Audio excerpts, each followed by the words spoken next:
with it? I think. Yes. Okay. Thank you, George.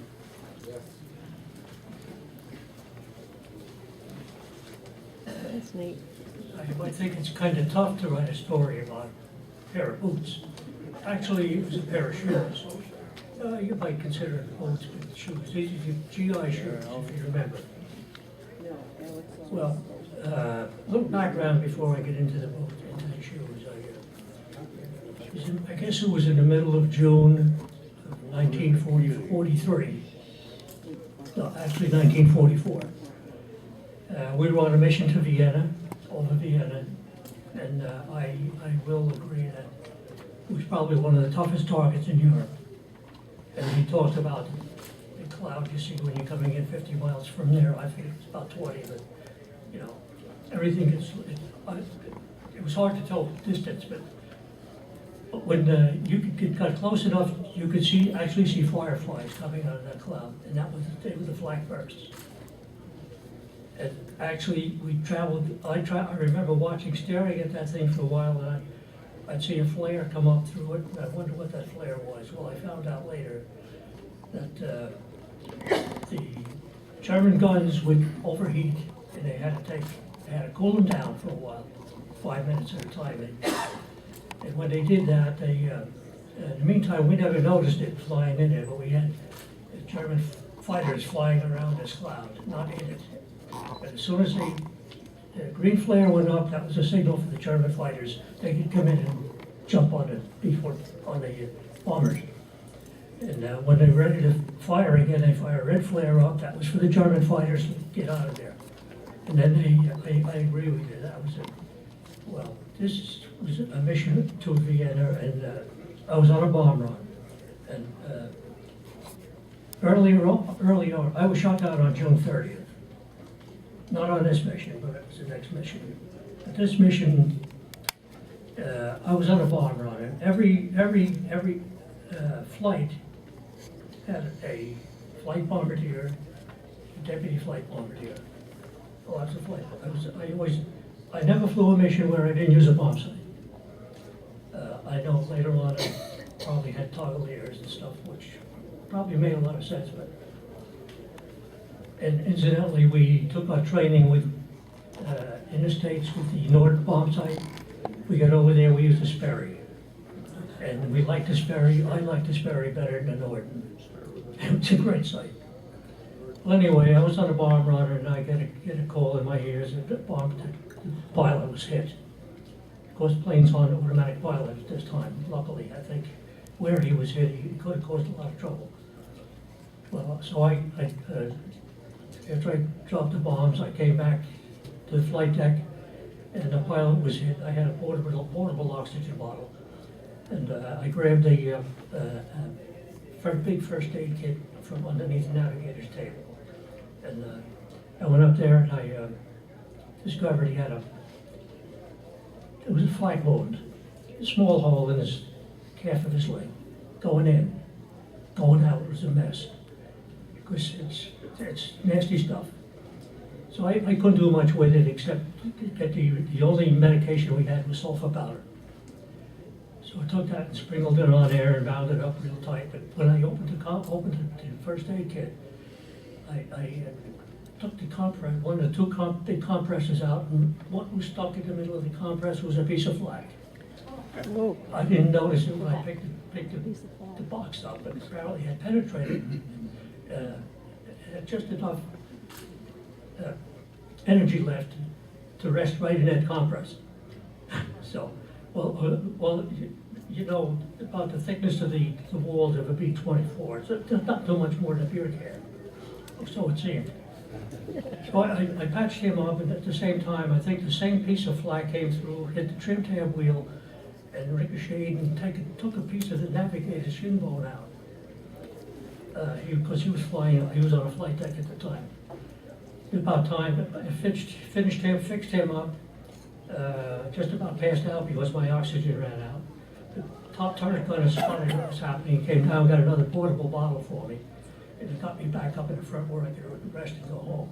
And incidentally, the pilot ended up in the hospital. bombardier, our co-pilot brought our plane back fine.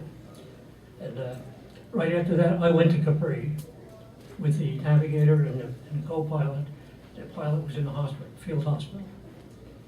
So we came back from Capri, and the first mission I had was assigned to Black Hammer. Remember Black Hammer? Well, when I came back, somebody had gotten into my tent and stolen my GI shoes. So I had no shoes except a pair of boots which I bought in Brazil on the way over. And that's the same place we picked up the monkey, but that's another story.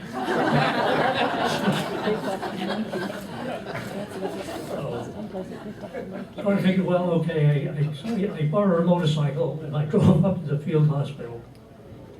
Talked to my pilot. I said, look, Ray, I said, I explained the situation. I said, you know, I wasn't comfortable flying with these boots which could pull off my feet if I had to bail out. I never really had to think about bailing out before. Why I thought this, I don't know. So I went up there and I said, Ray, can I borrow your shoes?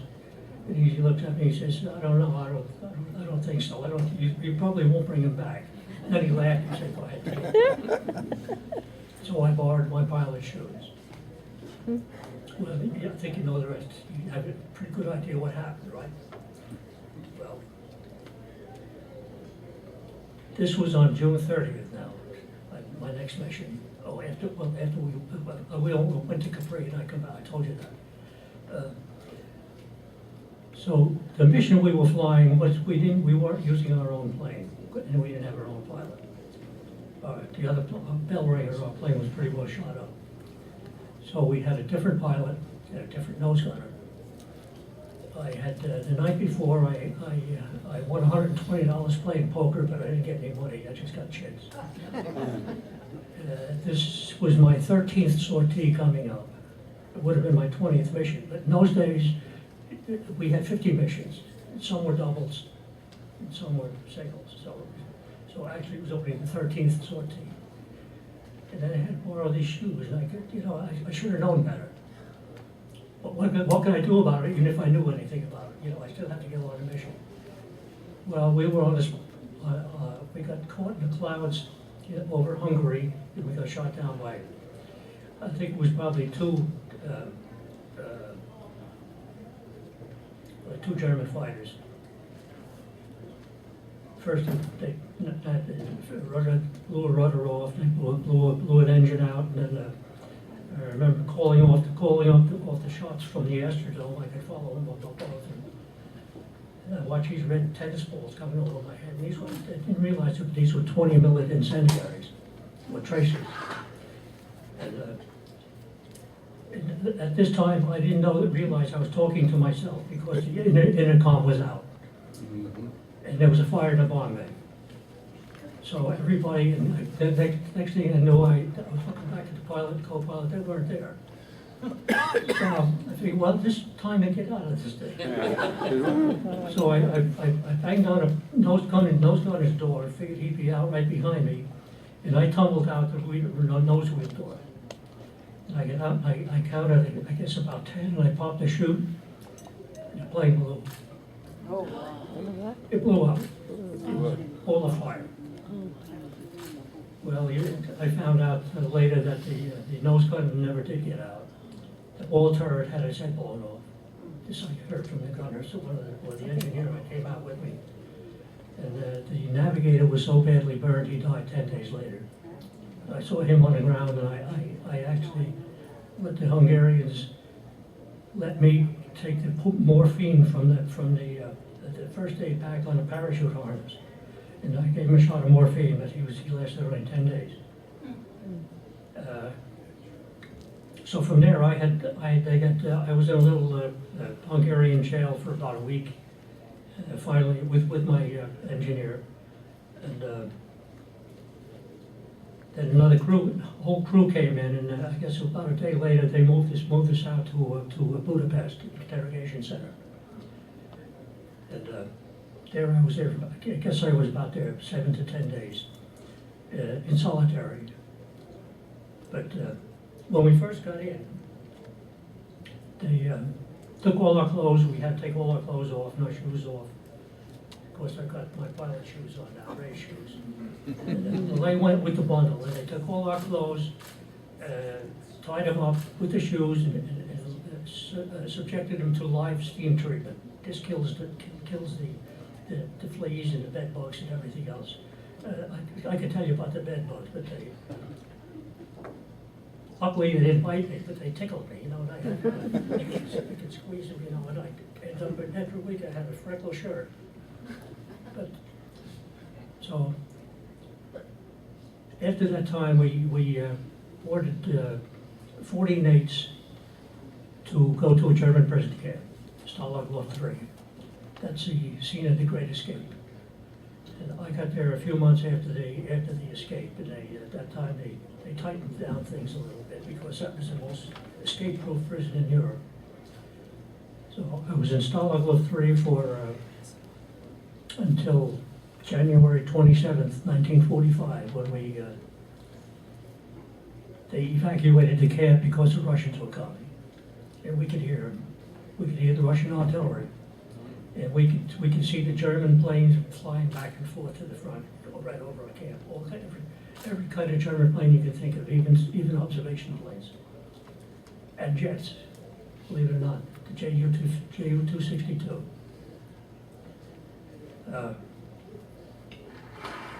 So when we marched out, we had the temperature was down around 0, and it was snowing, about 6 inches of snow on the ground. It snowed all night. And we marched all night. And that first night we stopped at a little town, and some stayed in a pottery or someplace that they found. Unluckily for us, my section, we were supposed to be billeted in a railroad station. Now, railroad station didn't hold that many people, so we couldn't all fit in there at the same time. So we'd have to split shifts. The ones who couldn't get in the railroad station had to sleep outside in the snow best they could. And we wouldn't dare take our shoes off because we'd never get them back on again. So we were kind of tired when we started marching again the next day. The next day we marched and we stopped at a place called Moscow, and there was a pottery plant. And there we had heat we haven't had in months. It was beautiful because it was kind of dusty and dirty, but so we rested there, I think, for 2 days, and then from there we marched to I think it was Spermberg, where we got on 40 and 8s, and we headed for Nuremberg, which was Stalag 13D. Nuremberg was from what one of the guards told us. At one time, Nuremberg was the toy capital of the world. And he said, right now it's about the most destroyed city in the world. Now, I don't know what they had in Nuremberg, because as far as I know, that wasn't one of our targets. I really didn't know what was so damaging. But when we came in on the train, we could see out. They let us see out the doors. These 48 days, you could only look out the doors. There's no windows. Well, there's a couple of windows real high on the top. And usually we travel with 50 to 60 people. You were prisoners at that time? Yes. Yes. So we got into Nuremberg, and that was pretty crowded. That was not strictly an air. Stalag Luft 3 was strictly air crew, British or could be Australian, New Zealand, American, UK, and America. But Nuremberg had all kinds of prisoners, air crew, infantry, artillery, and all nationalities. And Nuremberg was, we were subjected to bombing raids by the RAF and the American Air Force, Army Air Force, almost every day. Well, they would bomb at night, RAF would bomb at night, and the Americans would bomb during the day, and we could watch them. And our camp was, it was overlooking the city of Nuremberg, and you could see bomb hits and stuff. And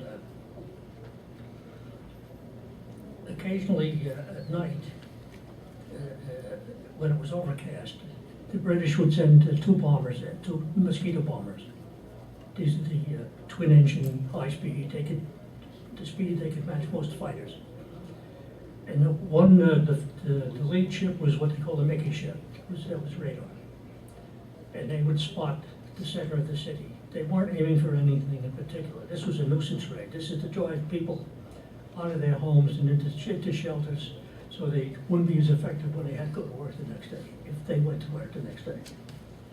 But they dropped a blockbuster well, the lead ship would drop a flare, and the flare, we could see the flare coming down through the clouds. The clouds just brighten up, and the flare would drop through it. The second mosquito bomber would drop one bomb, and they turn around, they're gone. And just that one blast, that was it for the night. And there are other nights, the RAF would come over in force with their heavies, and then the flak, we had the flak guns close to our camp, and they were firing all around us, and you could hear the flak coming down. When the flak comes down, it's twisted metal, and sometimes it whistle, sometimes it guns almost scream, or make all kinds of strange noises as it's coming down. But you better not be in its way, you know. 'Cause it's, the Germans had a way of moving their anti-aircraft guns from target to target. If they got any wind of a major raid on anything, like Vienna, which probably had more flak guns in any country, any street, in any city in Europe, in Germany, or Austria. And well, Nuremberg, I guess, they must have had some military targets there. We never hit. I don't think we ever hit Nuremberg, but maybe we did later, because I went down on June 30th, and most of 465th. They were there until what, May of 45. So we only had like a month or two. We had like 2 months before I was down there. But all this time, most of this time, I kept my shoes on. Well, I thought when I was Stalag Luft 3, that was pretty steady, and I could take my shoes off at night. But when we're on a march, I never took my shoes off. When I was in Budapest, I never took my shoes off. And when we were on the 48s, I took them, and never took them off. And when I was in Nuremberg, even though I was in the barracks, but we were so ready to die someplace, you know, because bombs hit. When I was there, they never hit the camp, but they were close enough where they could knock stuff off shelves, break windows, and you actually see the red flare, the flare right in the window, and if you're lucky, you could get down under a bunk or something before the concussion hit. That's why I kept my shoes on. So these shoes did me very well. I mean, and when we were in Stalag Luft 3, we walked around that compound every day, probably 2, 3, or 4 miles. And we were supposed to keep in shape. And especially we even had, when they figured we were going to be evacuated, we were told to walk even more. And to tell you the truth, that I have never seen an overweight POW. Even with all the good spam and stuff we had, I can tell you it just didn't make it. But we did what we could, and we had periods of lows, and we had some periods of highs. And the highs we didn't really expect that much. You could see it. Like even planning our Thanksgiving Day dinner, our Christmas Day dinner, with the food we stashed away maybe for, starved a little bit. It was like sort of like a big family away from home. Then some people, I almost think that they were there long enough to become apathetic and that this is my life. And this can happen, but especially when you're young. Because at that time I was in prison camp. I was 22, and I know there was some younger. was it was some older too, like my pilot. He was like 4 years older than I was. He was the old man. But great guy. And these were his shoes. And unfortunately, he passed away last month. I read about it.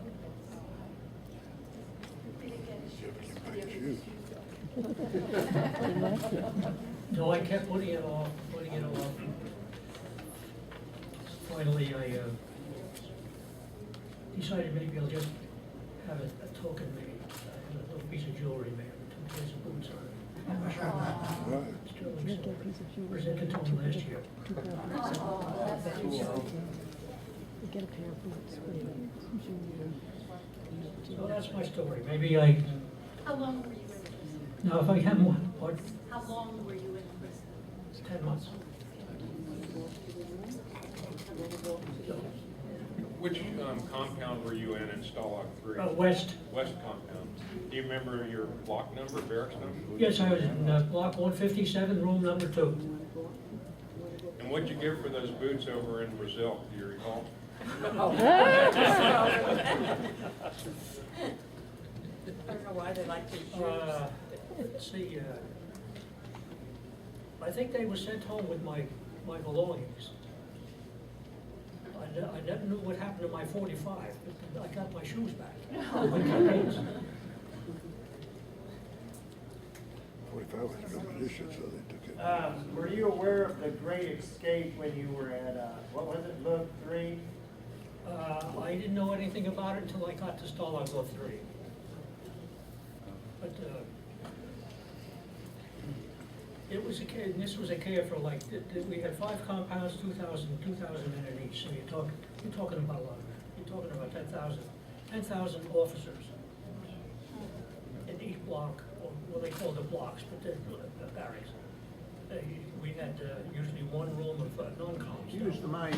I don't remember exactly Can't hear. what their duties were. We can't hear. We Oh, can't hear. I'm sorry. We had,